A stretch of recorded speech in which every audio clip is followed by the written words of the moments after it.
Bonjour, Monsieur Boucher. Oui, bonjour. Bonjour. Donc, c'est Gauthier Boucher, conseiller communautaire à Carène-Saint-Nazaire et conseiller municipal à Saint-Nazaire, à qui je vais poser ma première question. Monsieur Boucher, on a beaucoup parlé avec vous sur le sort des Mistral dès le début de cette affaire, mais jamais on n'a évoqué l'hypothèse que les navires dont la construction vient de s'achever peuvent être démontés. Mais aujourd'hui, cette hypothèse peut paraître réaliste vu qu'il s'avère que personne, sauf la Russie, n'a besoin des navires de type Mistral. Selon vous, est-il probable qu'on va couler les bateaux, tout simplement? Et là, c'est quelque chose qui pourrait, oui, se confirmer dans les semaines à venir, puisque nous avons vu une indiscrétion du Figaro, qui est un grand quotidien français, qui a parlé il y a de ça 3 jours d'une possibilité de démantèlement. À titre personnel, moi j'ai pris ça pour une rumeur au début, et puis les journaux, les agences de presse commencent à en parler. C'est quelque chose qui paraît crédible. Et ça paraît d'autant plus crédible que le président Hollande ne se presse pas de donner fin à ce qui est maintenant une véritable crise diplomatique et commerciale, et qui sous-tend que la France renonce à une partie de sa souveraineté. Le président Hollande ne se pressant pas à la fois de livrer à la Russie, et puis aussi éventuellement, s'il ne veut pas livrer, de chercher d'autres acheteurs potentiels, eh bien la possibilité du démantèlement apparaît crédible, si ce n'est peut-être souhaitable dans certains milieux gouvernementaux. Et c'est à cela naturellement que nous, militants du Front National et élus par ailleurs, nous nous opposons. Et à Saint-Nazaire, est-ce qu'il y a de l'information sur un démantèlement potentiel des navires? Ou juste ça vient du Figaro et de certains hommes politiques? Non, nous n'avons pas plus d'informations. Ça vient effectivement du Figaro et ça s'arrête là. Ceci étant, ça n'est pas démenti par le gouvernement. C'est quelque chose qui reste dans l'air depuis 3 jours.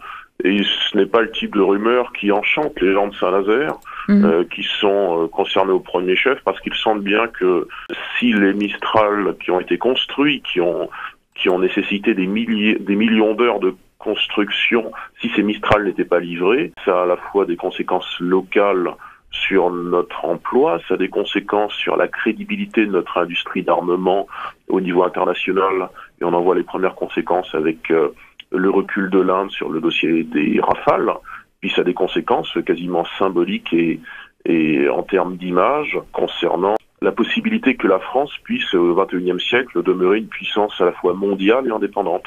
Les Nazériens, qui sont des travailleurs industriels pour une grande partie de la population, c'est une ville de 70 000 habitants, qui est quand même, c'est pas une petite ville, hein. Puis c'est tout un bassin d'emploi en réalité, avec des villes comme Montoire, comme Trinac, qui fournissent beaucoup d'ouvriers. Ces populations se sentent très concernées par à la fois les issues locales de ce contrat, et puis ils sentent bien que derrière tout ça, il y a la possibilité inquiétante d'un déclassement de la France parmi les puissances. Ça ne les enchante pas beaucoup plus. Merci, Oksana. Je voulais savoir si le mécontentement de la population de Saint-Nazaire peut aller jusqu'à l'exprimer ouvertement.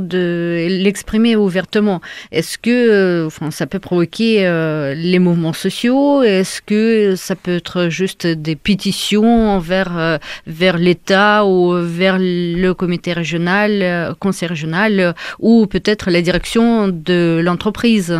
Pensez-vous que ça peut avoir une forme plus visible que juste un mécontentement comme ça dans le foyer? À titre personnel, je pense qu'il peut y avoir différents canaux d'expression de ce mécontentement. En fait, il y a déjà eu des consultations électorales qui ont permis de montrer que les Nazériens votaient, je pense, Front National en partie sur des questions de politique de désindustrialisation. Et je suppose que l'histoire des Mistral a conforté un certain nombre de gens dans leur position saine, puisqu'ils voient bien qu'au conseil municipal, par exemple, dans une assemblée qui parle essentiellement de problématiques locales, bon, c'est ce qu'on attend d'un conseil municipal, même si les enjeux nationaux ne sont pas étrangers, dans cette assemblée-là, le FN est le seul à parler, quand il le faut, à rappeler que les Mistral sont toujours à Saint-Nazaire, que ce contrat n'en finit pas d'envenimer la vie locale et la vie nationale depuis des mois. Voilà, nous sommes les seuls à porter cette parole. Parce que ni l'opposition de droite, ni a fortiori la gauche, puisque là c'est une municipalité de gauche, ne sont officiellement pour cette livraison, ou ils le sont de manière très timide.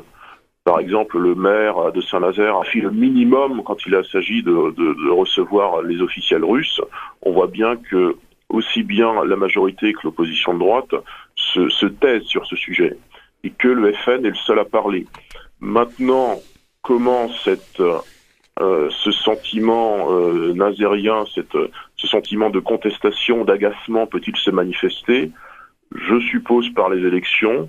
Il y a déjà eu une manifestation en septembre d'un comité sympathisant de la cause de la livraison des Mistral, qui est Mistral Gagnon, qui a été organisé devant les BPC. Il y avait à peu près une centaine de personnes côté pro-livraison et une cinquantaine côté... c'était des Ukrainiens en l'occurrence. Il y a déjà eu une manifestation, je ne sais pas s'il pourrait y en avoir d'autres. Maintenant, les Nazériens, ce ne sont pas du tout des gens qui se résignent, mais enfin, ils n'ont pas le mouvement social comme aiguillon, même s'il y a eu déjà de très importantes grèves dans l'histoire de Saint-Nazaire, notamment la grève de 55, dont fête le 60e anniversaire.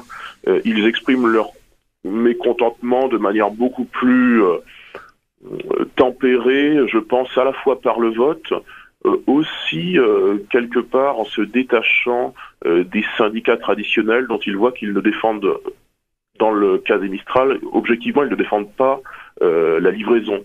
Par exemple, la CGT est très gênée sur la question des Mistral, et c'est à peu près moitié-moitié. Moitié pour la livraison, et puis les adhérents de base, entre guillemets, sont plutôt pour la livraison. Donc, les Nazériens, à mon sens, manifestent pacifiquement, silencieusement, mais fermement, par un comportement électoral qui, effectivement, choque les socialistes, et puis en se détachant du syndicalisme traditionnel pour peut-être trouver d'autres voies demain si par exemple le syndicalisme en France devient indépendant, ce que à titre personnel nous souhaitons. Et peut-être cette manifestation pacifique peut en devenir moindre si jamais l'entreprise, enfin les chantiers navals pensent mettre un peu la main dans la poche des ouvriers, si jamais c'est à eux de rembourser les pénalités de la non-livraison du Mistral. Parce que comme je vous ai dit avant qu'on vous ait à l'antenne, peut-être l'État participerait à ces pénalités, mais il se peut que le gros restera à la charge des chantiers. Pensez-vous que ça peut avoir la conséquence beaucoup plus importante sur le comportement des ouvriers? Qui peut effectivement, oui, marquer un cran supplémentaire dans la contestation et l'agacement des ouvriers et des Nazériens en général, ce serait si l'emploi était durablement menacé, l'emploi industriel était durablement menacé, pas simplement au chantier de Saint-Nazaire, mais globalement dans l'aéronautique, au niveau de la sous-traitance. Ça pourrait créer un mouvement social d'ampleur. Maintenant, naturellement, à titre personnel, je ne le souhaite pas. Je souhaite que Saint-Nazaire conserve sa puissance industrielle, mais tout dépendra finalement de l'issue de la livraison des Mistral. La caractéristique d'une ville comme Saint-Nazaire, qui est une ville industrielle depuis un siècle et demi, c'est que depuis en gros les 15 dernières années, sous le joug des politiques de désindustrialisation nationale, aussi bien de droite que de gauche, c'est une ville qui, grosso modo, sur le plan de sa capacité à construire des bateaux, à construire des structures industrielles, que ce soit des éoliennes, à faire de l'aéronautique, c'est globalement une ville qui navigue à vue et qui ne sait pas très bien si dans l'année qui suit ou les 2 ans qui suivent, elle sera en mesure d'avoir des contrats et de les honorer si finalement le gouvernement à chaque fois renonce pour des questions de pure politique étrangère. Or, Saint-Nazaire, à notre sens, c'est un petit peu la spécificité du Front National localement. Saint-Nazaire ne peut pas vivre sur le plan industriel uniquement qu'en faisant de la plaisance ou des bateaux de croisière. Il est important qu'il participe à la construction, à l'exportation d'une industrie d'armement. Et pour ça, il faut qu'il y ait un gouvernement qui, quand il fait des choix de vente, maintienne ses choix et reste ferme, sans constamment se sentir inféodé aux États-Unis, à l'OTAN ou à l'Union européenne.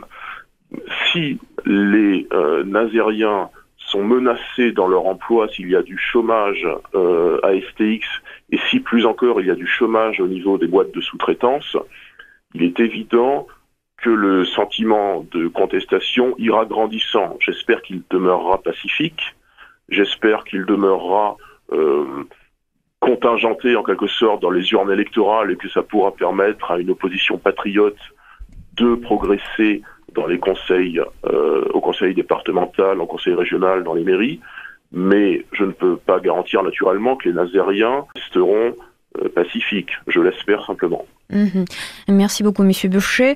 Et ma question, en fait, pourquoi la France ne peut-elle utiliser à ses propres fins ces bateaux? Est-il vraiment difficile de trouver d'autres acheteurs? Qu'est-ce que vous en dites? Oui, c'est un petit peu plus compliqué. Ce n'est pas simplement, ce sont des bateaux, mais ils sont quand même prévus pour des normes de navigation très spécifiques, qui en gros sont des normes de navigation arctique, parce que naturellement, ils étaient destinés initialement à la marine russe. Donc les acheteurs potentiels qui globalement seraient des émergents comme le Brésil, comme l'Égypte ou l'Indonésie, qui ne sont pas des pays avec des normes de navigation arctique naturellement, même s'ils se montrent intéressés, qu'ils ont les capacités financières de plus de nous acheter, ça ne leur servirait pas forcément à grand-chose. Et inversement, l'OTAN, grosso modo, qui a forcé la France depuis le dernier semestre, depuis le premier accord de Minsk, dans le cadre duquel Hollande a bloqué la livraison, l'OTAN a forcé la France à temporiser vis-à-vis de la Russie, à bloquer ici les navires à Saint-Nazaire. L'OTAN n'est absolument pas pressé en échange, éventuellement de nous racheter ces navires. De toute manière, ce serait un très mauvais signe que de construire pour la Russie et de vendre pour l'OTAN. Ce serait vraiment, je pense, un affront diplomatique fait à la Russie. Mais après tout, si on est pragmatique, ça pourrait être une contrepartie. Et puis, ça permet quand même de souligner un deux poids deux mesures, parce que nous ne vendrions pas à la Russie. Du coup, nous sommes aliénés des contrats potentiels avec l'Inde, qui était un acheteur potentiel pour nos Rafales, par exemple. Mais en revanche, nous venons de vendre le mois dernier 24 Rafales au Qatar. Le Qatar qui objectivement agit plutôt contre nos intérêts sur le plan de la politique étrangère, puisqu'il financerait plus ou moins et sans doute plus le terrorisme de l'État islamique.